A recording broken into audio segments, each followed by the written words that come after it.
বলেন। ভাইয়া ওই মানে মরে যাওয়ার উপক্রম, কারেন্টের লাইনটা যে অফ করছেন এমন হয় দিতে ভুলে গেছেন, 2-3 ঘন্টা হয়েছে, একটু এই লাইনের কারেন্টটা দিয়ে দেন। কোন জায়গা? গাছের মোড়, আর পারতেছি না, হাসপাতাল যাওয়ার উপক্রম। কোন জায়গা? গার্লস স্কুলের মোড়।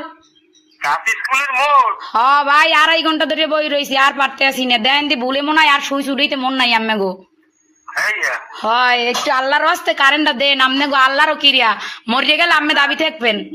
একটু দাঁড়ান, একটু দাঁড়ান, একটু দাঁড়ান। ও ভাইও দেন, আম্মের আইসক্রিম খাওয়ামো তো, আর দাঁড়াইত কইেন না। একটু সাবধান শোনেন। কন নাম বলেন। আমার নাম? আমার নাম বা আপনার, না না ওই দিলে এই নাম্বার তারপরে কি কন বুঝি নাই। আপনার লোকেশন বলেন, ঠিকানা। লোকেশন তো হচ্ছে রোনাল্ডস রোড, গার্লস স্কুলের মোড়। ও, আচ্ছা ঠিক আছে। আচ্ছা ভাই, দয়া করে উপকার ডুক করেন, আপনার বউ বসতে লই ভালো থাকবেন। হ্যাঁ কারে লইয়া? বউ বসতে ও ভাই যে কষ্ট রাখছেন, কার দ্বারা কম কষ্টের কথা, লাস্টে নাম্বার সংগ্রহ করে আম্মের ফোন দিছি, আমি মরে গেলে আম্মেরা দায়ী থাকবেন। আচ্ছা ঠিক আছে, ঠিক আছে, ঠিক আছে। এমনই দেন।